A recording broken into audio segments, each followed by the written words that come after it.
స్తోత్రం స్తోత్రం స్తోత్రం స్తోత్రం స్తోత్రం స్తోత్రం స్తోత్రం స్తోత్రం స్తోత్రం. మహాపరిశుద్ధుడ, ప్రేమ కలిగిన తండ్రి, నీకు వందనాలు, స్తోత్రం చెల్లిస్తున్నావు నాయనా.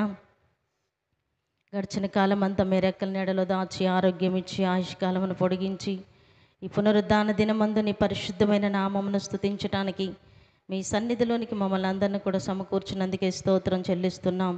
జరుగుతున్న ఆరాధన మీ చేతుల్లోనికి సమర్పిస్తున్నాము నైనా. అయ్యా, నీకు స్తోత్రం. కూడి వచ్చిన నీ బిడ్డలందరిని బట్టి నీకు స్తోత్రం తండ్రి.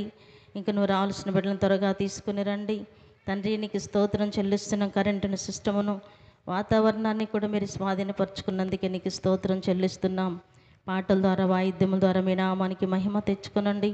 సాక్ష్యముల ద్వారా, కీర్తన భాగము ద్వారా, ఆరాధన ద్వారా మీరే మహిమను పొందమని ప్రార్థిస్తున్నాము తండ్రి. అయ్యా, నీకు స్తోత్రం. మందిరములో అడుగుపెట్టుచున్న ప్రతి బిడ్డని మీ ఆత్మ స్వాధీనములోనికి తీసుకునండి. ఆత్మతో, సత్యముతో నీ ఘనమైన నామమును స్తుతించి ఆరాధించుటకు సహాయం చేయండి. అయ్యా, కూడి వస్తున్న ఒక్కొక్కరికి అవసరమవుతున్న సందేశం మీ దాసుల నోట మీరు ఉంచండి. వాక్యములో నుండి ఒక్కొక్కరితో మీరు మాట్లాడండి.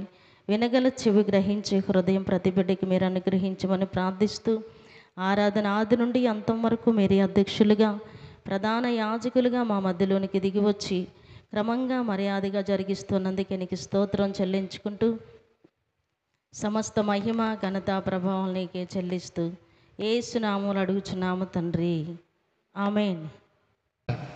హల్లెలూయా. మన ప్రభు అయిన యేసుక్రీస్తు నామములో కూడి వచ్చిన మీ అందరికీ నా హృదయపూర్వకమైన వందనాలు, దేవునికి స్తోత్రాలు.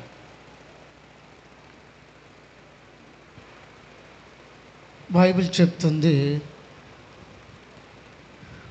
రోగికి స్వస్థత, పాపికి రక్షణ. అది దొరికిన రోజే మనమందరం సంతోషంగా ఉండగలం. దీనికి స్తోత్రం కలుగునుగాక. నా పేరు అబ్రహాము, మాది చింగరకొండపాలెం. నేను అంజియా ధనమ్మకి చిన్న కుమారుణ్ణి. దేవుని కృప మేరకు వైజాగ్ ప్రాంతానికి, దేవుని పిలిచిన పిలుపు మేరకు సేవకి వెళ్ళాను. వైజాగ్ ప్రాంతంలో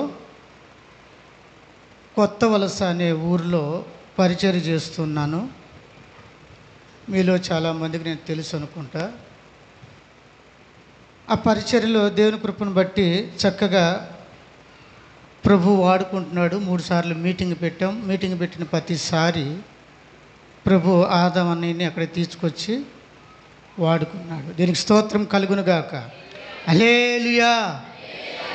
ఈరోజు ప్రభు మనకిచ్చిన వాక్యం ఏంటంటే, నేనున్న ప్రాంతంలో, ఎక్కడైతే విజయనగరం జిల్లా కొత్త వలస మండలంలో నేనున్న ప్రాంతంలో యేసు ప్రభు నమ్ముకున్న వాళ్ళు కనీసం ఒక 5% కూడా లేరు అక్కడ. మొత్తము వాళ్ళ విశ్వాసాన్ని బట్టి వాళ్ళకి నచ్చిన విశ్వాసాలు కొనసాగుతూ ఉన్నారు. అయితే నేను ఇక్కడ 2019లో 2017లో దేవుని పిలుపు అందుకొని 2019లో బైబిల్ ట్రైనింగ్ చేసి, ప్రభువా మీరు ఎక్కడికి పంపించినా నేను వెళ్ళిన ప్రాంతంలో చర్చి ఉండకూడదు, అలాంటి ప్రాంతానికే నన్ను పంపించు, లేదంటే నీ సన్నిధిలో ఏ పరిచర్య అప్పగించినా నేను నమ్మకంగా చేసుకుంటే ఎలాగైనా జీవిస్తాను ప్రభు అని ప్రార్థన చేశాను. దేవుని కృప మేరకు, ఆయన పిలుపు మేరకు నేను వెళ్ళిన ప్రాంతంలో దాదాపు ఒక 12 నుంచి 13 గ్రామాల దాకా ఎక్కడ చర్చియే లేదు. అక్కడ 12 నుంచి 13 గ్రామాల దాకా చుట్టుపక్కల చర్చియే లేదు. అలాంటి ప్రాంతంలో దేవుడు నన్ను తీసుకెళ్ళి నిలబెట్టి ఆయన పరిచర్య నిమిత్తము అక్కడ నన్ను వాడుకుంటూ ఉన్నాడు. దీనికి స్తోత్రం కలుగునుగాక. అక్కడికి వెళ్ళిన తర్వాత నేను గమనించింది ఏంటంటే, అక్కడ మనుషుల్లో సర్వసాధారణంగా మీకు తెలిసిన వ్యక్తులు, మీకు కూడా తెలుసు, మీరు కూడా ఆ స్థితి నుంచి వచ్చిన వారే, ఎక్కువగా మందు తాగటం, చుట్టలు తాగటం, ఎక్కువగా కాపు సారాయి తాగుతారు అక్కడ. ఆ కాపు సారాయి తాగటం, భయంకరంగా డీజే డ్యాన్సులు పెట్టుకొని ఎగరటము ఏదో ఒక సందర్భం వచ్చినప్పుడు, వీటి మధ్యలో ఆనందిస్తూ ఉన్నారే కానీ ప్రభు నిమిత్తం ఆనందించేవారు అక్కడ ఎవరు కనపడలేదు. నాకు భయం వేసింది. ప్రభువా, ఒక్కడిగా వచ్చాను, ఎవరు సపోర్ట్ లేదు, ఇక్కడ నేను సేవ చేయగలనా? ఇక్కడ చూస్తే చాలా భయంకరంగా ఉన్నారు మనుషులు, ఈ మనుషుల మధ్యలో నేను సేవ చేయగలను అని భయం వేసింది. భయం వేసి దాదాపు ఒక 15 రోజుల దాకా వేసిన తలుపు వేసినట్టే ఇంట్లోంచి బయటకు రాల. భయం వేసింది, చాలా భయం వేసింది. ఎటు చూసిన మనుషులు ఎలా ఉన్నారంటే అక్కడ ఒక్కొక్క స్త్రీ 2 బొట్లు 3 బొట్లు పెట్టుకోవటం, మగవారు బొట్లు పెట్టుకోవటం, ఎప్పుడు ఏదో ఒక మొత్తులో మనుషులు మగవాళ్ళందరూ ఎవరైనా పలకరిద్దామని ఏదో ఒక మొత్తులో ఉంటున్నారు అక్కడ. ఇలాంటి వారి మధ్యలోకి వచ్చాను. నేను పరిచర్య చేయగలనని చెప్పి దాదాపు 15 రోజులు నేను నా భార్య తలుపులు వేసుకొని ఏడుస్తూ ప్రార్థన చేస్తూనే ఉన్నా. ప్రభువా, ప్రార్థన చేసాము, చర్చి లేని ప్రదేశానికి పంపించమని అడిగాము. నిజంగా ఈ ప్రాంతంలో చర్చి లేదు, కానీ ఈ మనుషులు మారటం మా వల్ల అవుతుందా అని ప్రార్థన చేస్తూ ఏడుస్తూ ఉండగా దేవుడు చక్కగా అర్ధరాత్రి 2 గంటల సమయంలో మాట్లాడాడు. ఏమని మాట్లాడాడంటే, నీవు యెరూషలేములోకి వెళ్ళిపో, అక్కడ షిలోహు అనే ప్రార్థనా మందిరము సమకూడబడుతుంది, యూదులందరూ ఆ మందిరంలోకి వస్తారు అని ఒక స్వరం వినపడింది. అప్పుడు మళ్ళీ ప్రార్థన చేసి, ప్రభువా, ఆ షిలోహు ఎక్కడా, ఆ యెరూషలేము అంటే దేవుని మందిరం, ఆ మందిరం ఎక్కడా అని ప్రార్థన చేస్తే దేవుడు ఒక ప్రాంతాన్ని చూపించాడు. ఆ ప్రాంతం పేరు చింతల దిమ్మె. ఆ ప్రాంతానికి వెళ్ళిపోయాను. వెళ్ళి అక్కడ ఒక ఇల్లు రెంట్కి తీసుకున్నాను. అక్కడ ప్రార్థన చేస్తుంటే ప్రభు ఆ రాత్రి మాట్లాడుతున్నాడు, నేను నీకు చెప్పిన షిలోహు ఇదే అని చెప్పాడు. నాకు క్లారిటీ వచ్చింది, ఇక ధైర్యం వచ్చింది, దేవుడు మాట్లాడాడు కాబట్టి. ఇంకా ఉదయాన్నే లేచి ఒక బ్యాగ్ తీసుకొని కడపత్రికలు తీసుకొని ఏదో ఒక విధంగా ఎవరినొకరు పరిచయం చేసుకోవాలి. మరి పరిచర్య ప్రారంభించాలంటే ఎవరో ఒకరు దొరకాలి కదా, దానికి పరిచర్య ఆసక్తి కలిగిన వాళ్ళని చెప్పి ఒక బ్యాగ్ తీసుకొని కడపత్రికలు తీసుకొని వాళ్ళకి నచ్చినా నచ్చకపోయినా సువార్త ప్రకటిస్తూ ఆ కడపత్రికలు పంచుకుంటూ వెళ్ళిపోయాను. తర్వాత ప్రభు చెప్తున్నాడు, రాజన్న కాలనీ వెళ్ళిపో, ఆ రాజన్న కాలనీలో పరిచర్య స్టార్ట్ చేయని చెప్పాడు. నేను ఉండేది చింతల దిమ్మె, పరిచర్య స్టార్ట్ చేసింది రాజన్న కాలనీ. మళ్ళా కొద్ది రోజుల తర్వాత ప్రార్థన చేస్తుండగా ఆదివారం సాయంత్రం గొల్లపేట అనే ఒక ఊరికి పంపించాడు. అక్కడ గొల్లవారు మాత్రమే ఉంటారు, వేరే కులం ఉండదు. అక్కడ పంపించాడు. అక్కడ పరిచర్య జరుగుతుంది. ఆ పరిచర్య చేస్తుండగా దేవుడు ఒక వ్యక్తిని పరిచయం చేశాడు. ఆ వ్యక్తి ద్వారాగా షిలోహు ప్రార్థన మందిరానికి పునాది వేశాడు. దీనికి స్తోత్రం కలుగునుగాక. సొదొమ గొమొర్రా పట్టణంలో చాలా భయంకరమైన మనుషులు ఉంటారు, మీకు తెలుసు. వాళ్ళు ఎలాంటి మనుషులో మీకు ఆల్రెడీ చాలాసార్లు దైవజనులు బోధించుంటారు. ఎప్పుడు మత్తులో ఉంటారు, వాళ్ళు ఎప్పుడు ఫుల్లుగా తాగి ఉంటారు, వ్యభిచార తలంపులో ఉంటారు, కీడు చేయటానికి పొంచి ఉంటారు. అలాంటి ప్రాంతంలోకి నన్ను పంపించే ప్రభువా, నేను ఈ సేవ చేయలేను అని ఎనికి పోకూడదు, కానీ చనిపోతే ఇక్కడే చనిపోవాలి, ఎప్పటికప్పటికి నాకు రోషం కలిగించని ప్రార్థన చేశాము. దేవుని కృపను బట్టి అక్కడ షిలోహు ప్రార్థన మందిరాన్ని ఆశీర్వదించాడు. 2 పేతురు పత్రిక 2వ అధ్యాయము 7వ వచనం ఒకరు చదవగలిగితే చదివి వినిపించండి. 2 పేతురు పత్రిక 2వ అధ్యాయము 7వ వచనం 8వ వచనం. దుర్మార్గుల కామ వికారయుక్తమైన నడవడి చేత బహు బాధపడిన నీతిమంతుడగు లోతును తప్పించెను. ఆ నీతిమంతుడు వారి మధ్యన కాపురముండి తాను చూచిన వాటిని బట్టి వినిన వాటిని బట్టి వారి అక్రమమైన క్రియల విషయములో అక్కడున్న వారు అక్రమమైన క్రియల విషయములో దినదినము నీతిగల తన మనసును నొప్పించుకుంటూ వచ్చాడంట. నాకు దేవుడు ఈ మాట ఇచ్చాడు. దేవుడు ఈ మాట ఇస్తే నాకు చాలా ధైర్యం వచ్చింది. నువ్వు వచ్చినప్పటి నుంచి అందరూ దేవుడు నమ్ముకున్న వాళ్ళ మధ్యలోకి వెళ్ళిపోతే నువ్వు పరిచయం చేసేది ఏముంది? లేకపోతే యేసుప్రభు గురించి తెలిసిన వాళ్ళ మధ్యలోకి వెళ్ళి యేసయ్య గురించి చెప్తే నువ్వు చేసేది గొప్ప ఆడేముంటుంది అని నా ఆత్మ నన్నే గద్దిస్తూ ఈ వాక్యం దేవుడు నాకు ఇచ్చాడు మొట్టమొదటిసారిగా. అప్పుడు నేను అనుకున్నాను, అక్కడ చాలామంది దుర్మార్గులు ఉన్నారంట, లోతు ఉన్న ప్రాంతంలో వ్యభిచారులు ఉన్నారంట, కామ వికారమైన మనుషులు ఉన్నారంట. వారి మధ్యలో తన నీతిగల మనస్సును కాపాడుకుంటూ ఆయన నీతిమంతుడని పిలువబడ్డాడు అక్కడ. దేనికి స్తోత్రం కలుగునుగాక. ఈ మాట నాకు చాలా ధైర్యాన్ని ఇచ్చింది. నిజమే కదా, లోతు ఉన్న ప్రాంతంలో చాలామంది తాగుబోతులు ఉన్నారు, లోతు ఉన్న ప్రాంతంలో వ్యభిచారులు ఉన్నారు, లోతు ఉన్న ప్రాంతంలో చిన్నలు పెద్దలు తేడా తెలియకుండా కామ వికారము కలిగిన వ్యక్తులు ఉన్నారు. వారి మధ్యలో ఆయన నీతిమంతుడిగా జీవించాడు కదా, వారి మధ్యలో ఆయన నీతిని కాపాడుకున్నాడు కదా, వారి మధ్యలో ఆయన సాక్ష్యాన్ని కాపాడుకొని నీతిమంతుడు అని పిలువబడ్డాడు కదా. నేనెందుకు అలాగ పరిచయం చేయకూడదని ఈ వాక్యాన్ని బట్టి నాకు ధైర్యం వచ్చింది. అలాగా ధైర్యంగా ఒక రోజు కూడా సమయాన్ని వేస్ట్ చేసుకోకుండా ఉదయాన్నే లేచి కడపత్రిక తీసుకొని ప్రార్థన చేసుకోండి, ప్రభువా ఈరోజు ఏ ఊరు వెళ్ళాలి అని చెప్తే దేవుడు ఆ ఊరు పేరు చెప్పకపోయినా ఒక మార్గం, ఒక రూట్ చూపించేవాడు. ఆయన చూపించిన రోడ్నే వెళ్ళిపోతా సువార్త చెప్పేవాడిని. అలాగ సువార్త చెప్తా ఉండగా 9 గ్రామాల నుంచి నాకు పరిచయాలు అక్కడ ఏర్పడ్డాయి. దీనికి స్తోత్రం కలుగునుగాక. 9 గ్రామాల నుంచి నాకు పరిచయాలు ఏర్పడ్డాయి. ఒక 5 గ్రామాల నుంచి నేను పెట్టే ప్రార్థనలో పాల్గొంటారు. కొద్దిమంది ఒక 20 మంది, కంటిన్యూగా వచ్చేవాళ్ళు ఒక 16-17 మంది, అప్పుడప్పుడు వచ్చేవాళ్ళు వాళ్ళతో కలుపుకుంటూ 30 మంది వస్తారు. కానీ వాళ్ళందరూ ఒక ఊరిలో వాళ్ళు కాదు. నేను ఉండేది చింతల దిమ్మ. ఆదివారం ఆరాధన ఉదయం స్టార్ట్ చేసేది రాజన్న కాలనీ, సాయంత్రం ఏమో గొల్లపేటలో స్టార్ట్ అవుతుంది. అయినప్పటికీ కూడా ఒక 5-6 గ్రామాల నుంచి చక్కగా దేవుని పరిచర్లో పాల్గొనే వ్యక్తులని దేవుడు లేవనెత్తాడు. దీనికి స్తోత్రం కలుగునుగాక.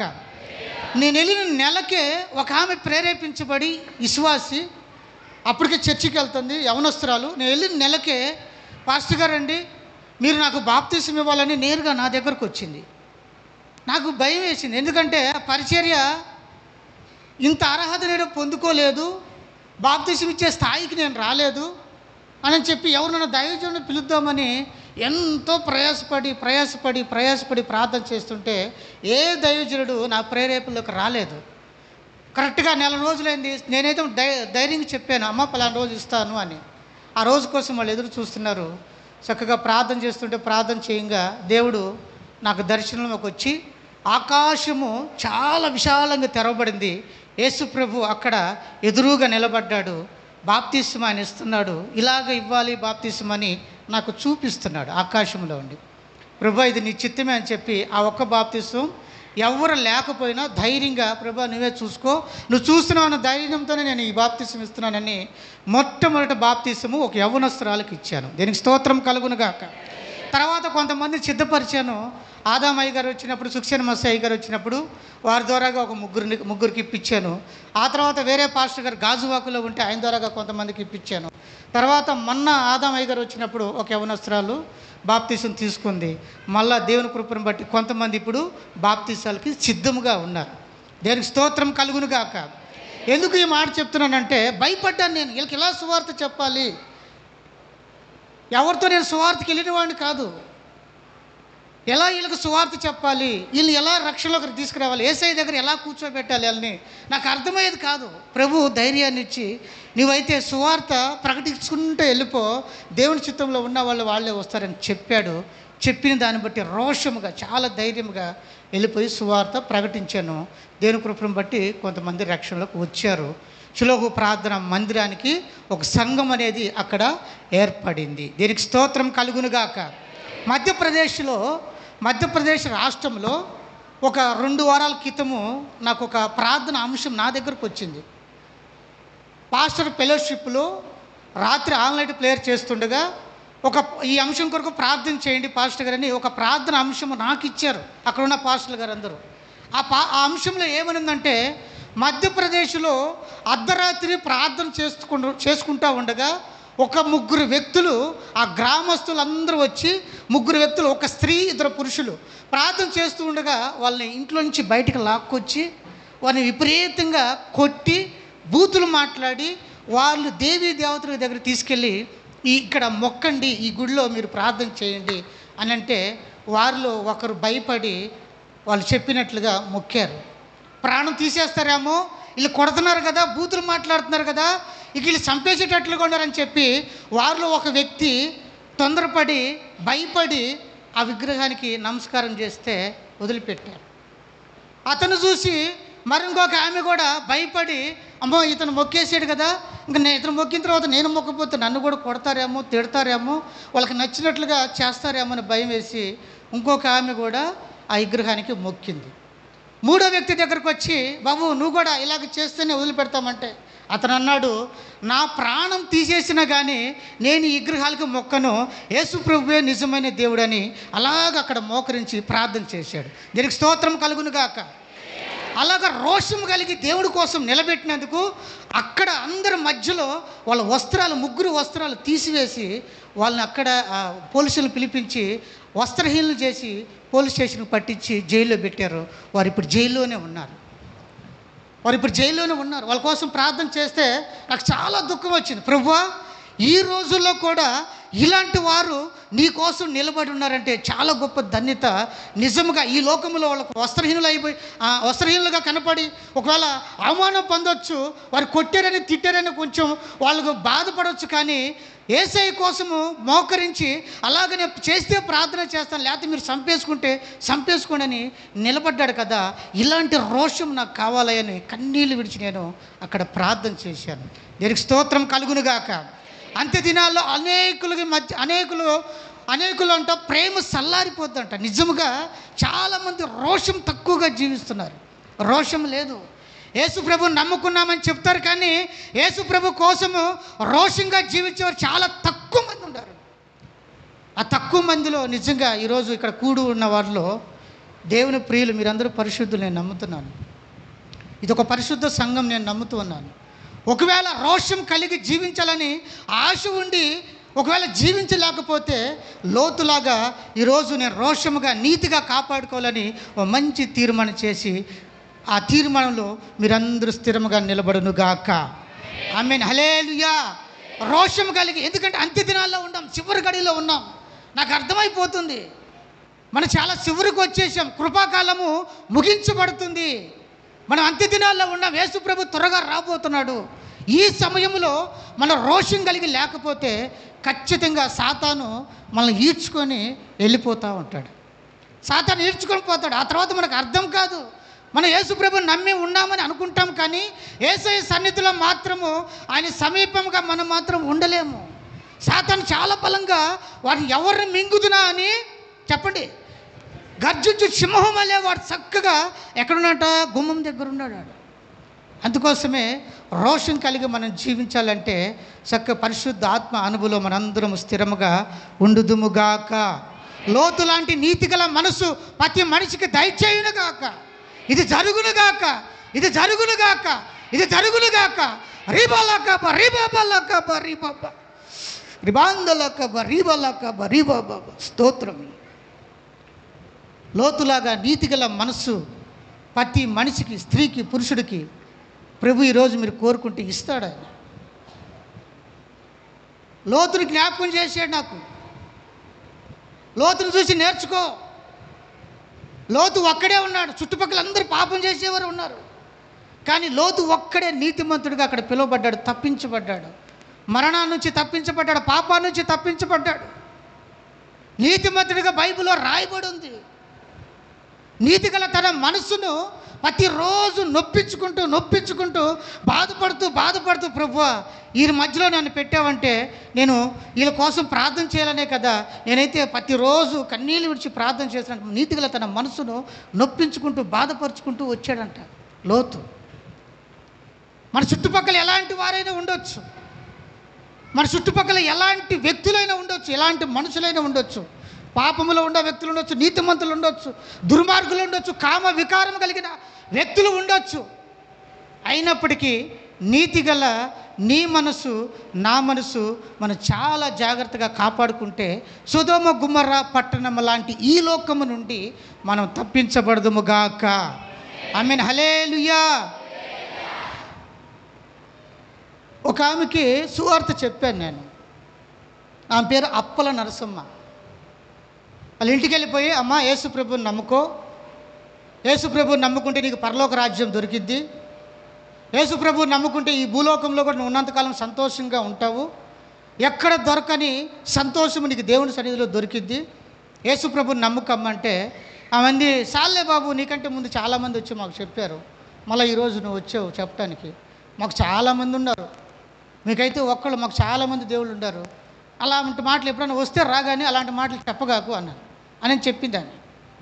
వెళ్ళిపోయి ప్రభా ఈ కుటుంబం నాకు కావాలి, ఈ కుటుంబం కొరకు నేను ప్రార్థన చేసి ఉపవాసం ఉంటున్నాను, ఈ కుటుంబం నాకు కావాలి, ఆమెతో నువ్వు ఎలా మాట్లాడతావు నాకు తెలీదు, ఆమె రక్షణలోకి రావాలి ప్రభు అని చెప్పి 3 రోజులు ఉపవాసం ఉన్నా. 3 రోజులు ఉపవాసం ఉన్న తర్వాత దేవుడు ఈ కార్యం జరిగించడా లేదని తర్వాత వారి ఇంటికి వెళితే అప్పటికే ఆమె అప్పటి వరకు చేస్తున్న పూజలు పునస్కారాలు విగ్రహాలన్నీ కట్టగట్టేసి మొత్తం తీసుకెళ్ళి గోతంలో పెట్టేసి వాళ్ళ బంధువులు ఆరాధన చేసేవాళ్ళు ఎవరో ఉంటే తీసుకెళ్ళి ఆ బంధువులకి ఆ పటాలన్నీ ఇచ్చేసింది. 3 రోజుల తర్వాత వెళ్ళాను ఉపవాసం ముగించుకొని. అమ్మా ఎందుకో దేవుడు ప్రేరేపిస్తున్నాడు నీకోసం ప్రార్థన చేయమన్నాడంటే అప్పుడు ఆమె భయంకరంగా ఏడుస్తూ అవునండి దేవుడు నాకు దర్శనంలోకి వచ్చాడు, దేవుడు నాతో మాట్లాడాడు, నేను యేసు ప్రభువుని నమ్ముకుంటాను అని చెప్పింది. దీనికి స్తోత్రం కలుగును గాక. నేను చాలా రోజులు సువార్త చెప్పాను, నమ్మలేదు ఆమె. మోకరించి ఉపవాసం ఉండి 3 రోజులు ప్రార్థన చేస్తే ఆమె చేతులతోనే ఆమె తీసుకెళ్ళి ఆ పటాలు వాళ్ళ బంధువులకి ఇచ్చేసి చక్కగా సుక్సేన మసి అయ్యగారు వచ్చినప్పుడు అయ్యగారి ద్వారాగా బాప్తీసం తీసుకున్న పోయిన సంవత్సరం. మరో గ్రామం గొల్లపేట వెళ్ళాను, ఇది రాజన్న కాలం నుంచి గొల్లపేట వెళ్ళాను. అక్కడ ఒక అతనికి సువార్త చెప్తుంటే అతను కూడా ఇదే మాట, నువ్వు ఎప్పుడు ఎన్నిసార్లు వచ్చినా మేమేమన్నా నిన్ను గౌరవిస్తాం కానీ యేసు ప్రభుని గురించి మాత్రము నువ్వు మాకు చెప్పొద్దు అంటే అతని కోసం 2 రోజులు ఉపవాసం ఉన్నా. ప్రభువా ఈ వ్యక్తి నాకు కావాలయ్యా, ఇతను ఏ విధంగా మార్చుకుంటావో నాకు తెలీదు, ఈ వ్యక్తి నాకు కావాలి ప్రభు అని ప్రార్థన చేస్తే 2 రోజులు ప్రార్థన చేసిన తర్వాత సేమ్ టు సేమ్ ఆయన కూడా అంతే. అతని దగ్గర ఉన్న అతను ఏదైతే పూజ చేస్తున్నారో ఆ విగ్రహాలన్నీ మొత్తము చేత పట్టుకొని ఒక దాదాపు 15 కిలోమీటర్ల దూరం వెళ్ళిపోయి అక్కడ ఒక గుడి ఉంటే ఆ గుడిలో పెట్టేసి చక్కగా వచ్చి దేవుని సన్నిధిలో పాల్గొంటాడు. ప్రతి వారం ఇప్పుడు చర్చికి వస్తున్నాడు ఆయన. దేవునికి స్తోత్రం కలుగును గాక. అక్కడ ఏదైనా పరిచర్య జరుగుతుంటే మీటింగులు పెట్టినా, ఉపవాస కూటం జరిగినా, ఆదివారం ఆరాధన జరిగినా, ఏదైనా భోజనాల కార్యక్రమం జరిగితే మొట్టమొదటిగా అతనే వచ్చి అందరికీ వంట చేసి రెడీకి పెడతాడు అతను. దేవునికి స్తోత్రం కలుగును గాక. హల్లెలూయా. ఎందుకు ఈ మాట చెప్తున్నానంటే నీతిగల తన మనస్సు లోతు ఎలా కాపాడుకున్నాడో అలాగే నేను కాపాడుకోవాలి, ఎక్కడ పడిపోకూడదు ప్రభువా. భయాన్ని బట్టి లేకపోతే ఇక్కడ చూస్తున్న మనుషులను బట్టి నేను వెనక్కిపోకూడదు అని నేను ప్రార్థన చేస్తుంటే ప్రభువు చెప్తున్నాడు 700 మంది సంఘాన్ని నేను నీకు అప్పగిస్తాను అన్నాడు. దీనికి స్తోత్రం కలుగును గాక. నా తీర్మానం ఏంటో తెలుసా, నేనే యేసు ప్రభుని నమ్మని వారికి, అసలు యేసు ప్రభు గురించి తెలియని వారికి నా అంతటి నేను వెళ్ళి సువార్త చెప్పి 500 మందికి నేను ఇస్తానా లేకపోతే వేరే దైవజనులు ఇస్తారా తెలియదు కానీ 500 మందికి బాప్తీసాలు ఇప్పించాలి. ఇది నా తీర్మానం. దీనికోసము నేను రోషంగా బతకాలని ఒక తీర్మానం నాకు. 500 మందికి నేను బాప్తీసాలు ఇప్పించాలి, కొత్తగా యేసు ప్రభు నమ్ముకున్న వారికి సువార్త చెప్పాలని ఒక తీర్మానం చేశాను. వేరే దైవజనుడు వచ్చాడు, ప్రవచనం పలికాడు, 700 మంది సంఘాన్ని దేవుడు నీకు ఇయ్యబోతున్నాడు అని చెప్పాడు. దీనికి స్తోత్రం కలుగును గాక. హల్లెలూయా. ఒక గ్రామం ఉంది, తమ్మల మెరక అని ఒక గ్రామం ఉంది. ఆ గ్రామంలో మొత్తం కాపుసార వ్యాపారమే, మొత్తం కాపుసార సరాయి కాస్తూ ఉంటారు. ఆ గ్రామంలో 100 మందికి 70 మంది ఎదవరాళ్లే ఉన్నారు. ఎందుకు ఇలాగ ఉన్నారు? అందరూ స్త్రీలే కనపడుతున్నారు. అక్కడికి వెళ్ళిపోతే సువార్తకి వెళ్ళాను. ప్రతి బజార్ తిరిగి ఇల్లు తిరుగుతుంటే ఎక్కడికి వెళ్ళినా కూడా అందరూ ఎదవరాళ్లే కనపడుతున్నారు. చిన్న వయసులో భర్తలు పోగొట్టుకున్నారు. ఏంటమ్మా చిన్న వయసులోనే వీళ్ళు భర్తలు చనిపోయారని చెప్తారు, ఏమైంది ఈ గ్రామంలో ఏమైనా వ్యాధి ఉందా అంటే లేదయ్యా మాది కాపుసారా వ్యాపారము, మేమే కాస్తాము అమ్ముతాము, మా మగవాళ్ళు ఆ కాసిన వాళ్ళు ఆ కాపుసారి కాసుకొని వీళ్ళు కూడా తాగేస్తారు, చిన్న వయసులోనే వాళ్ళు కిడ్నీలు పాడైపోయి చనిపోయారు అని చెప్పింది. అట్లాగా ఊరు మొత్తం గాలిస్తే దాదాపు 70% 30% అందరూ ఎదవరాళ్ళే ఉన్నారు, మగపిల్లలు లేరు. చిన్న వయసు వాళ్ళే, 14-15 సంవత్సరాల వయసు వాళ్ళే ఆ కాపు సరాయి దాగి చనిపోతూ ఉన్నారు. వివాహమైన వాళ్ళు పిల్లలు పుట్టిన తర్వాత వాళ్ళు చనిపోతూ ఉన్నారు. వాళ్ళందరి కొరకు ప్రార్థన చేశాం. దాదాపు 2 సంవత్సరాలు ప్రార్థన చేశాం. నా భార్య నేను ప్రార్థన చేసి ప్రభువా ఈ గ్రామాన్ని మాకు అప్పగించయ్యా, ఏ పాస్టర్ లేడు, ఏ చర్చి లేదు, యేసు ప్రభు గురించి అసలు తెలియదు, నిద్ర లెగితే మందు తాగటం, కాపుసరాయి కాసుకోవటం, వ్యాపారం చేయటం, అది తాగటం, ఇదే వీళ్ళ జీవితం అయిపోయింది, ఈ గ్రామాన్ని మాకు అప్పగించయ్యా అని ప్రార్థన చేస్తుంటే దేవుడు ఆ గ్రామంలో చక్కగా పోయిన సంవత్సరము శ్రీమి క్రిస్మస్ ఆరాధన చేయడానికి కృప చూపించాడు. దీనికి స్తోత్రం కలుగును గాక. అక్కడ దాదాపు 12 కుటుంబాలు బాప్తీసాలు తీసుకోలేదు, కానీ మేము అక్కడికి వెళ్ళిపోయామంటే 12 కుటుంబాలు పాస్టర్ గారిని మా కోసం ప్రార్థన చేయండి అని ఒక 12 కుటుంబాలు అక్కడికి వస్తున్నాయి. అక్కడ ఒక చర్చి కట్టాలని నా ఆశ ఉంది. ఆ ఊరు మొత్తము తాగుబోతులే, అందరూ కాపుసారే కాసేవాళ్ళు. ఆడ చర్చి కట్టాలని నాకు ఆశ ఉంది. చాలా కొండల్లో లోపలికి ఉంటుంది, అడవిలో ఉంటుంది ఆ ప్రాంతం. పోలీసులకు కూడా తెలియకుండా చాలా జాగ్రత్తగా తెలివిగా కాపుసారే కాసి అమ్ముతారు. ఆ ప్రాంతంలో ఒక చర్చి కట్టాలని నా ఆశ ఉంది.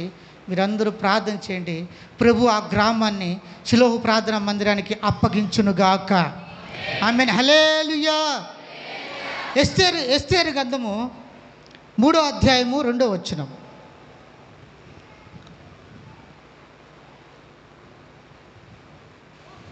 ఎస్తేరు 3వ అధ్యాయము 2వ వచనం.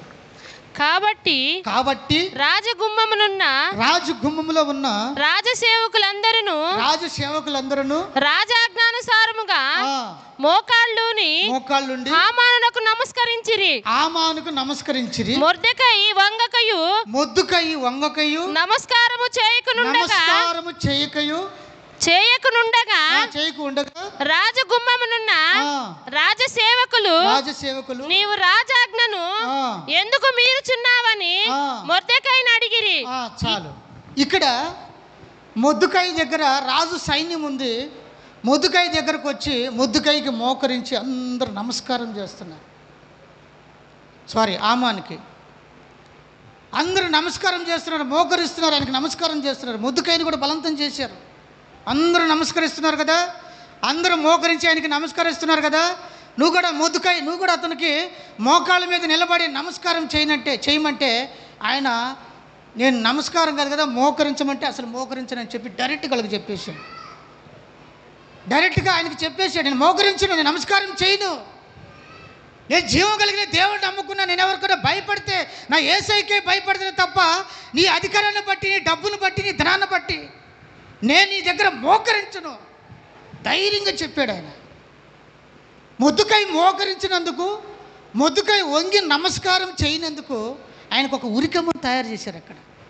మొర్దెకైకి చాలా గర్వము, మొర్దెకై చాలా ఏదో మా దేవుడు గొప్పోడని చెప్పి చాలా ఆయన ఏదో హెచ్చించుకొని మాట్లాడుతాడని, అతని గర్వం ఎలా దించాలో, అతని మోకాలు ఎలా వంచాలో, అతను ఎలాగ నమస్కారం చేయించాలని చెప్పి అతనికి ఒక ఉరికై తయారు చేయించాడు. ఆయన మోకరించాల, అయినా నమస్కారం చేయలేదు.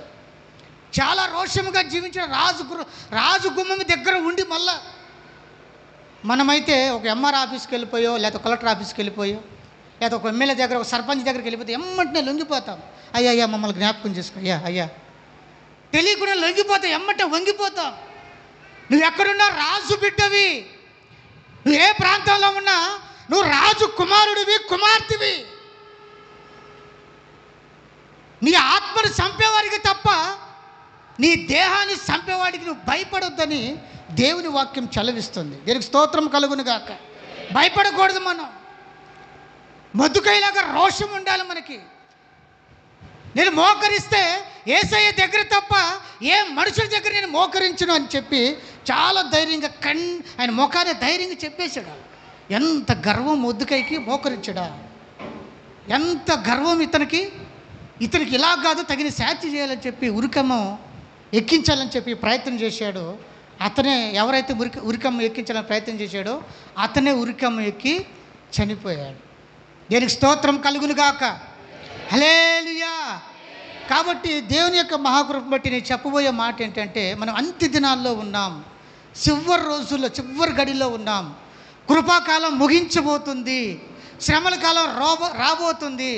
ప్రతి ఒక్కరము మన చిత్తుపాటు కలిగి మనము యేసయ్య కొరకు ఎదురు కలిగితే, రోషం కలిగి ప్రభు ఖచ్చితంగా వచ్చి మనందరి మేఘాల మీద తీసుకొని వెళ్ళిపోతాడు. రోషం కలిగి మనం జీవించగలిగితే, రోషం కలిగి యేసు ప్రభు కొరకు మనం నిలబడగలిగితే. మధ్యప్రదేశ్లో చెప్పాను కదా, అదేదో బైబిల్లో ఉన్న స్టోరీలాగా చెప్తున్నాడు ఇతను. బైబిల్లో ఎప్పుడో జరిగిందని మీరు అనుకోవచ్చు, కానీ జస్ట్ 2 వారాల క్రితమే జరిగింది. యేసు ప్రభు కొరకు రోషముగా నిలబడ్డాడు. గుడికాడికి తీసుకెళ్ళి వస్త్రహీనలు చేసి, నువ్వు ఈ దేవతను మొక్కంటే ఈంద్రు ఇక్కడ మీరు నరికి చంపేసిన నేను ఏమనుకోను, కానీ ఆ దేవతలు మొక్కమంటే నేను మాత్రం మొక్కను. మీరు ఏం చేసుకుంటారో చేసుకోండి అని చెప్తే వస్త్రహీనులు చేసి కాళ్ళతో దాన్ని ముఖాన్ని ఉమ్మివేసి భయంకరంగా కొట్టి పోలీసులకు అప్పగిస్తే ఆ పోలీసులు వారు ఏం చేశారు తెలుసా? ఆ పోలీసులు వాళ్ళు అక్కడున్న వారిని బట్టి వాళ్ళ సాక్ష్యాలు తీసుకొని వారిని తీసుకెళ్ళి జైల్లో పెట్టారు.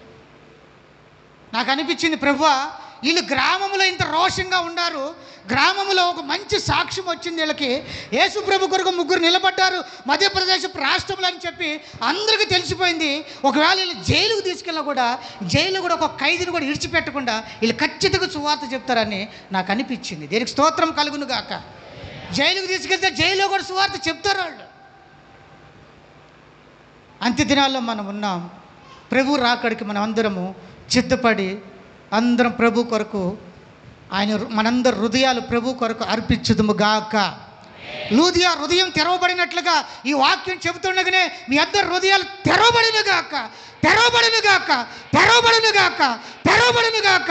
రిబాలకబ రిబాబబ రిబాందలకబ రిబాలకబ రిబాబ. స్తోత్రములు, స్తోత్రములు. ప్రభు ఈ చిన్న వాక్యము మనందరి హృదయంలో స్థిరముగా ఉంచునుగాక. ఒక చిన్న చరణం పాడుకొని ముగించుకుందాం.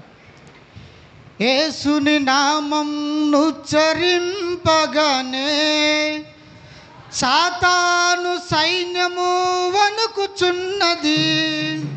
యేసుని నామం ఉచ్చరింపగానే సాతాను సైన్యము వణుకుచున్నది. వ్యాధుల బలము నిర్మూలమైనది, వ్యాధుల బలము నిర్మూలమైనది. జయము పొందుడి నామం నమ్మినప్పుడే, జయము పొందుడి నామం నమ్మినప్పుడే.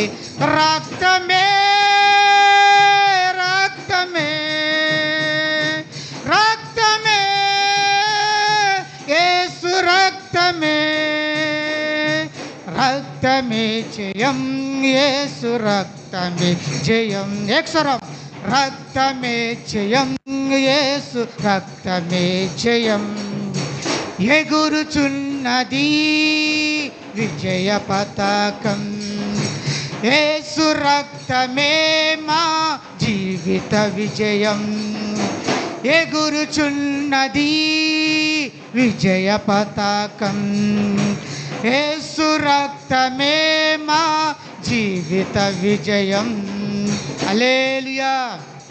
ఒక చిన్న మాట చెప్పి ముగిస్తాను. ఒక ప్రాంతంలో ఒక ఆమెకి దెయ్యం పట్టింది. దెయ్యం పడితే ప్రభు ఆ ప్రాంతానికి మమ్మల్ని అనుమతించాడు. ఎవరి నోట పడి పలానా అబ్రహాం పాస్టర్ని పిలిపించండి అని చెప్పారంట. వాళ్ళు మాకు నేరుగా ఎవరి దగ్గర నెంబర్ తీసుకొని ఫోన్ చేస్తే ఆ ప్రాంతానికి వెళ్ళాం. ఆ ప్రాంతానికి వెళ్ళి నిజంగా ఆమెలో 2 దెయ్యాలు ఉండి ఆ ప్రాంతానికి వెళ్ళి ప్రార్థన చేస్తున్నాం. అందరికీ చెప్పాను సంఘానికి. ఒక 18 మంది రెడీ అయిపోయి చక్కగా వచ్చి, అమ్మ మనందరం వచ్చి ప్రార్థన చేద్దాం, వీళ్ళు యేసు ప్రభుని నమ్ముకోలేదు, ఈ యవనస్తురాలు డిగ్రీ చదువుతుంది ఈ అమ్మాయికి 2 దెయ్యాలు పట్టినాయి అంట, మనం ప్రార్థన చేద్దాం, ప్రార్థన చేస్తే దేవుడు వదిలిస్తాడని చెప్పి వెళ్ళిపోయి చక్కగా అందరం ప్రార్థన చేస్తున్నాం. బాగా ఆరాధన జరుగుతుంది, అన్ని భాషలు మాట్లాడుతున్నాం. పరిశుద్ధాత్మ దేవుడు ఆ రూమ్ అంతా నింపాడు. ఆ దెయ్యం బయటికి రావాలని బాగా గర్దించి ప్రార్థన చేస్తుంటే ఆమెలో ఉన్న దెయ్యం బయటికి రాలేదు. కానీ నేను ఏదైతే సంఘం తీసుకెళ్ళానో ఆ సంఘంలోంచి ఒక ఆమెలోంచి దెయ్యం బయటకు వచ్చింది. ఆమెలోంచి బయటకు వస్తే ఫస్ట్ టైం నాకు ఆ అనుభవం లేదు కదా. నేను వెళ్ళిపోయి, ఎవరమ్మా నువ్వు, ఎవరివి అని అడుగుతున్నా. దెయ్యాన్ని బతిలాడుతున్నాను నేను. అమ్మా ఎవరు నువ్వు అని అంటే ఆమె చెప్తుంది, నా పేరు జ్యోతి అంటుంది. ఎందుకు వచ్చావు అమ్మా? వెళ్ళిపో. నేను బతిలాడుతున్నాను ఆమెని. ఎందుకు వచ్చావు అమ్మా? వెళ్ళిపో అంటుంటే ఆమె నేను వెళ్ళనంటే వెళ్ళను గట్టిగా చెప్తుంది. ఆమె కూడా అందరు నామకం కలిసి చూస్తున్నాడు. పాస్టర్ గారు చెప్తే దెయ్యం వెళ్ళిపోవాలి కదా, పాస్టర్ గారు చెప్పినా కానీ ఇదే నేను వెళ్ళనంటుందని చెప్పి అందరు నామకం కలిసి చూస్తున్నారు. నాకేమో ఫస్ట్ టైం ఆ దెయ్యం బయటకు రావటం ఒక మనిషిలో నుంచి. వెళ్ళిపోయి ప్రార్థన చేసిన, అమ్మ ఏం పేరు అమ్మా నీ పేరు? అమ్మ అంటే నా పేరు జ్యోతి. వెళ్ళిపోమ్మా అంటే నేను వెళ్ళను అంటుంది. అది నాకు ఒక ధరని భయం వేస్తుంది. ఒక ధరని జనాలందరూ నాకల్లా చూస్తున్నారు. పాస్టర్ కదా ఈయన, మరి ఈయన జ్యోతి వెళ్ళాలి కదా అనుకుంటున్నారు వాళ్ళు మనసులో. 2 నిమిషాలు నేను కళ్ళు మూసుకొని ఇట్లాగ భయం వేసింది, బాగా వణుకొచ్చింది నాకు. ఆమె ఎవరు? చాలా మంచి విశ్వాసి, సంఘంలో చాలా సహకరిస్తూ ఉంటుంది. ఆమెలోంచి దెయ్యం వచ్చాక నాకు భయం వచ్చింది. నా పక్కనే ఉంది ఆమె. ఒక్కసారిగా ఎర్రి కేకేసుకుని నేను వెళ్ళను అంటే ఆడకు వరిగెత్తింది. ఆమె ఆడకు వరిగెత్తి అక్కడ కుప్పకూలింది. ఆమె దగ్గరికి వెళ్ళిపోయి, అమ్మా ఏం పేరు నీ పేరు? అమ్మ ఎల్లమ్మ ఎల్లమ్మ అట్లా నేను బతిలాడుతున్నా, నేను వెళ్ళనంటుంది. ఆయన 2 నిమిషాలు కళ్ళు మూసుకొని ప్రార్థన చేశాను. పరిశుద్ధాత్మదేవుడు నా మీదకి వచ్చాడు. నజరేయుడైన యేసుక్రీస్తు నామములో పోయలికి అన్నాను. అంతే, ఒక్క దెబ్బతో వెళ్ళిపోయింది. ఆమె లేచి నిలబడింది. ఏమైంది నాకు అంటుంది ఆమె. అప్పుడు అర్థమైంది నాకు, యేసు నామాన్ని నుచ్చరించినప్పుడే దెయ్యాలైనా లోబడతాయి, ఆత్మల రక్షణలోకి రానోళ్ళైనా లోబడతారు, పాపికి రక్షణ, రోగికి స్వస్థత అయినా అక్కడ జరుగుతుందని నాకు అనిపించింది. అప్పటి నుంచి ఏ చిన్న కార్యమైనా యేసునామాన్ని ఉచ్చరించుకుంటేనే ముందుకెళ్తానే ఉన్నాం. దీనికి స్తోత్రం కలుగును గాక. 2 మాటలు, యేసు నామములో వెళ్ళిపో, ఈ అమ్మాయి మీద నీకు అధికారం లేదు, వెళ్ళిపో యేసు నామములో అన్నాను. అంతే, ఒక్క దెబ్బతో లేచి నిలబడి అయ్యగారు అని పిలుస్తారు. అక్కడ అయ్యగారండి నాకేమైంది అంటారు. ఏమోనమ్మా, ఇక్కడ దెయ్యం వదిలేద్దామని మనం వస్తే నీలో నుంచి దెయ్యం బయటకు వచ్చింది. ఆ దెయ్యం ఉందో లేదో అర్థం కాలేదు మాకు, ఆ ఇంట్లో కార్యం జరిగిందో లేదో కూడా మాకు అర్థం కాలేదు. అసలు ఈ సంఘంలో దెయ్యం వచ్చేసరికి నాకు చాలా భయం వేసింది. అయ్యగారండి మీరు రోజు ప్రార్థన చేస్తున్నారు కదా మా కోసము, మరి నాలో దెయ్యం ఎట్టుందని ఆమె తెల్లారిపోతున్న వచ్చి నన్ను అడుగుతుంది. ఇదంతా భయం వేసి దేవుని కృపను బట్టి వాళ్ళకందరికీ చెప్పాను, యేసునామాన్ని మనం ఉచ్చరించాలి, యేసు రక్తం ఉచ్చరించాలి. అప్పుడే మనం ఎక్కడున్నా కూడా దెయ్యాలైన మనకు లోబడతాయి, ఆత్మలైన మనకు లోబడతారు, మనుషులైన మనకు లోబడతారని చెప్పాము. దేవుని కృపను బట్టి అక్కడ ఈరోజు శిలోహు ప్రార్థన మందిరంలో స్థిరంగా వచ్చేవాళ్ళు ఒక 18 మంది ఉండారు. అప్పుడప్పుడు వచ్చే వాళ్ళతో కలుపుకుంటే ఒక 30 మంది ఉండారు. ప్రభు ఆ శిలోహు ప్రార్థన మందిరాన్ని 700 మందిగా చేయునుగాక. మీ అందరికి వందనాలు, దేవుని స్తోత్రాలు. ఈ వాక్యము మీ అందరి హృదయంలో స్థిరముగా నిలుచునుగాక. ఆమేన్. అందరూ లేచి నిలబడదాం.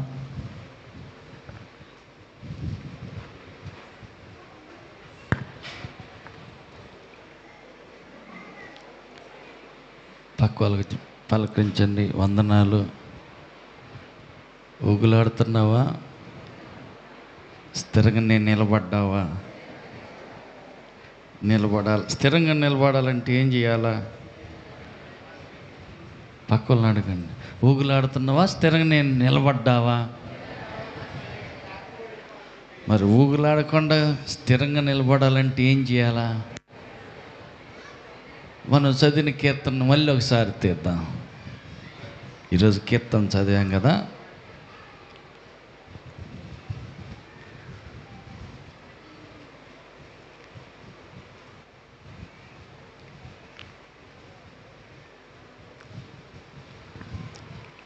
అందరూ చదవండి.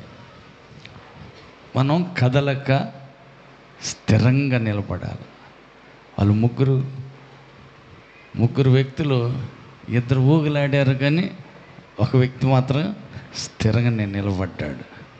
మనం కూడా స్థిరంగా నిలబడాలంటే ఏం చేయాలంట? చదవండి, అందరూ ఒకేసారి చదవండి.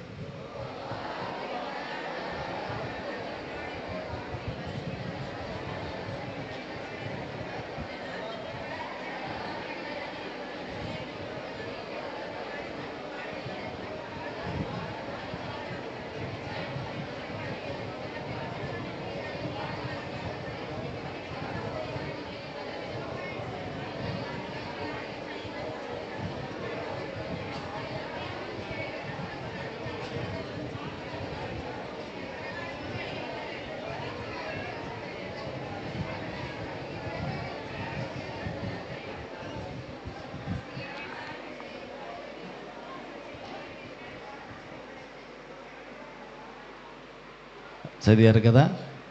ఏం చదివారో చెప్పండి. లాస్ట్ మాటలో మనం చూస్తున్నాం కదా, ఏమని? ఈ ప్రకారం చేయువాడు ఎన్నడూ కదల్చబడడు.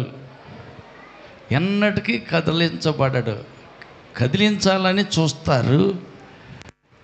ఏది వచ్చినా అది ఎంత ఊపినా నువ్వు కదలవు. కదలకుండా నువ్వు స్థిరంగా స్తంభంలాగా, యెహోవా మందిరంలో ఒలీవ మొక్కలాగా స్థిరమైన స్తంభంలాగా గట్టిగా నువ్వు నిలబడాలంటే ఈ ప్రకారం చేయాలంట. ఏ ప్రకారం అంట? ఒకటి ఏం చేయాలంట? యథార్థమైన ప్రవర్తన కలిగి ఉండాలి. యథార్థమైన ప్రవర్తన. ఈ యథార్థమైన ప్రవర్తన కలిగి ఏం చేయాలంట? నీతిని అనుసరించి నడవాలి. ఒకటి యథార్థంగా ఉండాలి, రెండవది నీతిని అనుసరించి నడవాలి, మూడవది నిజమే పలకాలి, అబద్ధం ఆడకూడదు. మూడవది ఏంటంట? నిజమే పలకాలి, హృదయపూర్వకంగా నిజం చెప్పాలి కానీ అబద్ధం ఆడకుండా ఉండాలి. నాలుగవది కొండెములు ఆడకూడదు. తర్వాత నింద మోపకూడదు, ఇతరుల మీద నింద మోపకూడదు. తర్వాత ఏం చేయాలంట? దేవుని అతని దృష్టికి నీచుడు అసహ్యుడు. నీచుడైన వారిని వాళ్ళకి అసహ్యమైన వారిగా ఎంచి జాగ్రత్తగా ఉండాలి. నీచులతోటి సంబంధం, సహవాసం, సాంగత్యం కుదరదు. నీచుని అసహించుకోవాలి. తర్వాత యెహోవా యందు భయభక్తులు కలిగిన వారిని సన్మానించాల. అంటే దేవుని భయం కలిగిన వ్యక్తుల్ని సన్మానించాల, గౌరవించాల. ఆ తర్వాత మాట తప్పకూడదు, ఇచ్చిన మాటని నెరవేర్చాల, ఇచ్చిన మాట తప్పకూడదు. తర్వాత డబ్బులు వడ్డీకి ఇవ్వకూడదు. వడ్డీకి తిట్టంట, వడ్డీకి ఇవ్వకూడదు. వడ్డీకి ఇస్తే ఏమైందంట? ఊగిపోతావు. ఎవరన్నా కొద్దిగా గదిలి ఇచ్చేళ్ళకి ఊగిపోతావు. పక్క వాళ్ళకి చెప్పు, వడ్డీకి ఏమన్నా ఇస్తా ఉంటావా? వడ్డీ వ్యాపారాలు ఏమైనా చేస్తావు? వద్దు వద్దు, ఊగిపోతావు.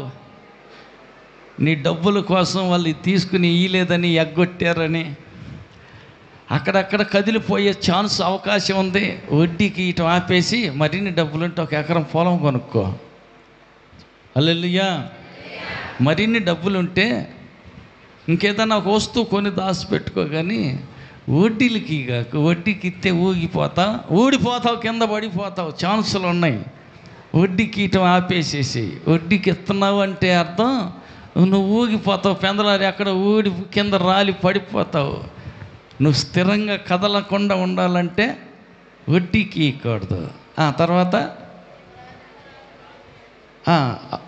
నిరపరాధిని చెరుపుటకై లంచం తీసుకోకూడదు. అది కూడా నిరపరాధి, అతను అపరాధం చేయలా, అతన్ని చెడపటానికి లంచం పుచ్చుకోవటం ఏంటి? చేయకూడదు. అట్లాంటి పనుల్లో నువ్వు పాలి భాగం కలిగి ఉన్నావంటే ఊడిపోవటానికి, ఊగులాడటానికి, ఊడి కింద పడటానికి అవకాశాలు ఉన్నాయి. వద్దు వద్దు, అట్లాంటి పని చేయకూడదు. ఈ ప్రకారం చేయవాడు ఎన్నటికీ కూడా కదల్చబడడు. ఎంతమంది కదిలిచ్చినా, ఎంతమంది ఊపినా, ఎన్ని పరిస్థితులు నిన్ను అటు ఇటు కదిలిచ్చినా నువ్వు కదలవు. కదలకుండా స్థిరంగా ఉండాలంటే ఇప్పుడు చెప్పండి. మొదటి మాట యథార్థంగా బ్రతకాలి. 2 నీతిని అనుసరించి నడవాలి, నీతి మార్గంలో నడవాలి. 3 ఏంటంట? నిజం పలకాలి, అబద్ధం చెప్పకూడదు. 4 ఏంటంట? ఏంటి బెదర్లు ఎవరు సౌండ్ లేదు, అసలు సైలెంట్గా ఉన్నారు. అయ్యా, కొండెములు అంటే అబద్ధాలు, వాళ్ళ మీద వీళ్ళ మీద వాళ్ళకి సాడీలు చెప్పకూడదు. అది కూడా ఇబ్బందేనా? అవును. హల్లెలూయా. కొండెం చెప్పినా కూడా కష్టమే, కదిలిపోయే ఛాన్స్ ఉంది. ఊడిపోయి ఆయన వచ్చేసరికి సిద్ధపడి ఎగిరి మేఘాల మీద వెళ్ళాల్సిన వ్యక్తివి ఇక్కడే మిగిలిపోతావు. కొండెలు మాకు చెప్పకూడదు. తర్వాత ఏంటంట? అయ్యా సౌండ్ రావట్లేదు బ్రదర్స్ కళ్ళ నుంచి. హల్లెలూయా, హల్లెలూయా. ఆకలి ఎత్తనాలు గట్టిగా హల్లెలూయా చెప్పండి. టైం అయిపోయింది, ముగిచ్చేస్తున్నావులే. కొండెం చెప్పకూడదు, కీడు చేయకూడదు, పొరుగువాని మీద నింద మోపకూడదు, నీచుని అసహించుకోవాలి, యెహోవా యందు భయభక్తులు కలిగిన వారికి సన్మానించాలి. మాట తప్పకూడదు. ఇచ్చిన మాట హల్లెలూయా, హల్లెలూయా. మాట తప్పకూడదు.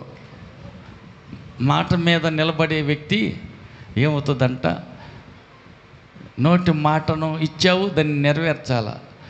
ఇచ్చిన మాట నెరవేర్చకపోతే కదిలిపోయే ఛాన్స్ ఉంది. అందుకని వద్దు. తర్వాత వడ్డీకి ఇవ్వకూడదు, తర్వాత లంచం తీసుకోకూడదు. ఈ ప్రకారం ఇవన్నీ మనం చేయగలిగితే కదలక స్తంభంలాగా స్థిరంగా నిలబడతాం. హల్లెలూయా, హల్లెలూయా, హల్లెలూయా. మంత్రి కావచ్చు, ఎవరైనా కావచ్చు, సాగిలపడి అందరూ చేస్తున్నారు నమస్కారం, నువ్వు కూడా చెయ్యి అంటే లేను, నేను నమస్కారం చేయలేను, నేను యూదుణ్ణి, నేను ఎట చేస్తానా? హల్లెలూయా. దండం పెట్టమన్నారు, వస్త్రహీనులుగా చేసి దండం పెట్టమన్నా, చంపేస్తామన్నా కుదరదనేసి స్థిరంగా నిలబడ్డారు. దేవుని మీద ఉన్న ప్రేమ, దేవుని మీద ఉన్న స్థిరమైన భక్తి కదిలిపోదు, అది స్థిరంగా ఉంటుంది. పక్క వాళ్ళని అడగండి, గట్టిగా గట్టిగా నిలబడుతున్నావా, అక్కడక్కడ ఊగుతున్నావా? మా సురేష్ బాబు పాడుతూ ఉంటాడు, అప్పుడప్పుడు ఊగులాడుతున్నావా? ఎడ దొరుకుతాయో కానీ ఈ పాటలో, ఊగులాడే పాటలు వద్దు. ఆత్మపూర్ణులైన వాళ్ళు రాసిన పాటలే నేర్చుకో, అయ్యేవాడు. హల్లెలూయా. యేసన్న గారు ఫోటోళ్ళు, పరిశుద్ధాత్మ పొందిన ఆత్మవశులై ఆయన దగ్గర ఆలోచన అడిగి తీసుకుని రాస్తారే, అట్టాటి ఉజ్జీవింపజేసే పాటలు అవి రాసుకొని అవి నేర్చుకుని అవి పాడాల. హల్లెలూయా. కాబట్టి ఊగులాడొద్దా, కింద పడి దొల్లాడొద్దా, స్థిరంగా నిలబడు. స్థిరంగా నిలబడాలంటే ఏం కావాలంట, మళ్ళీ ఒకసారి చెప్పండి. ఊగులాడకుండా పెద్దలు చెప్పండి, వాళ్ళు సౌండ్ వినపడుతుంది, మీదేం మౌనంగా ఉన్నట్టున్నారు. ఊగులాడకుండా కింద పడిపోకుండా స్థిరంగా ఉండాలంటే మొదటి మాట సౌండ్ రాట్ల గట్టిగా, యథార్థంగా బ్రతుకు. రెండవది నీతిని అనుసరించి నడవాలి. 3 అయ్యా గట్టిగా హల్లెలూయా.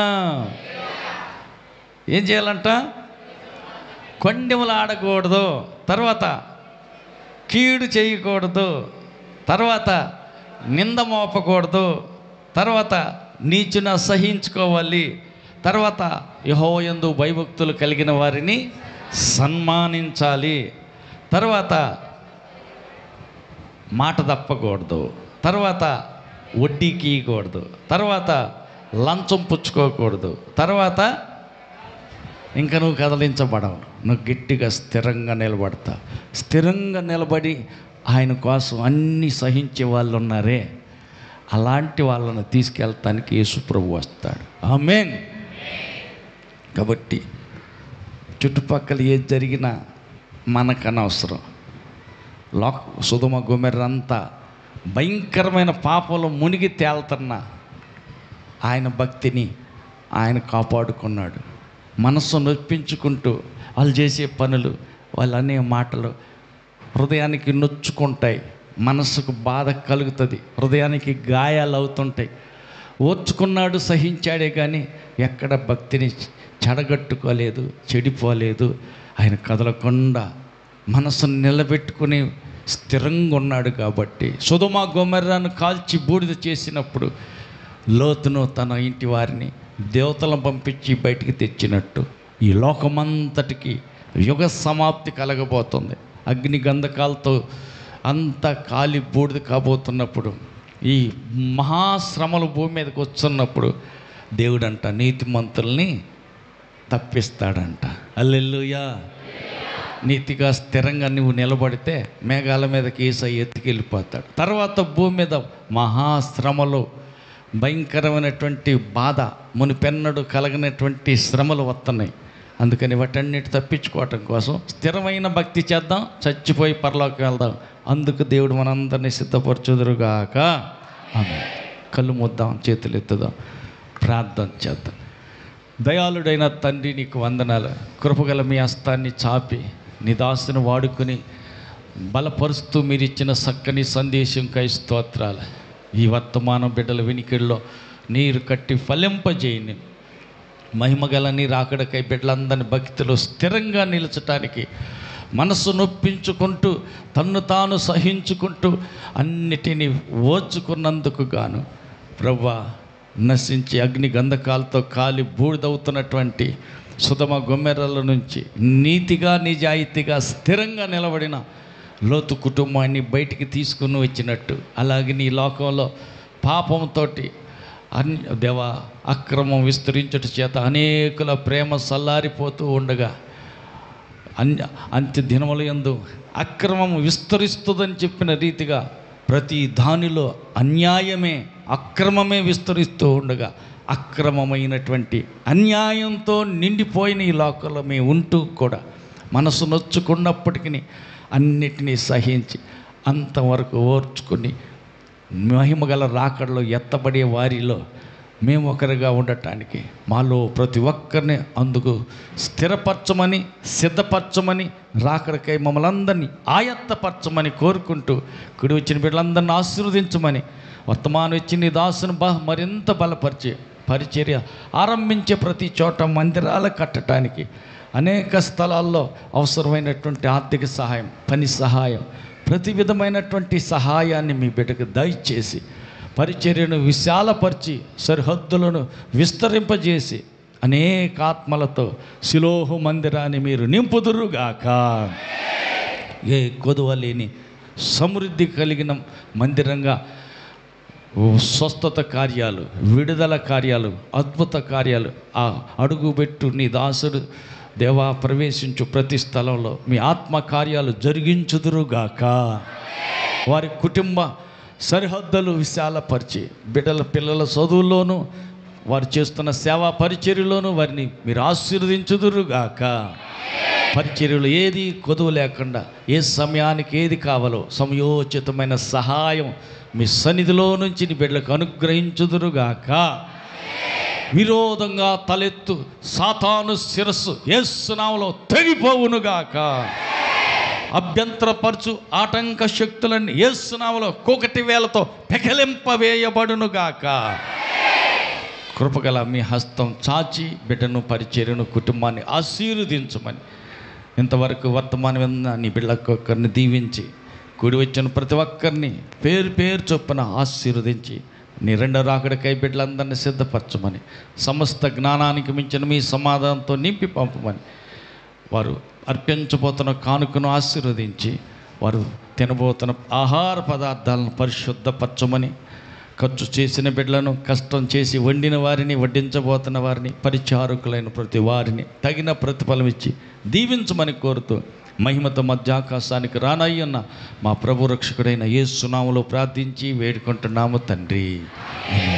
మన ప్రభువైన యేసుక్రీస్తు కృపయో, తండ్రి అయిన దేవుని ప్రేమయో, పరిశుద్ధాత్మని యొక్క అన్యోన్య సహవాసము కూడి వచ్చిన మనకును సర్వలోక పరిశుద్ధులందరికీ సదాకాలం తోడయుండి నడిపించునుగాక.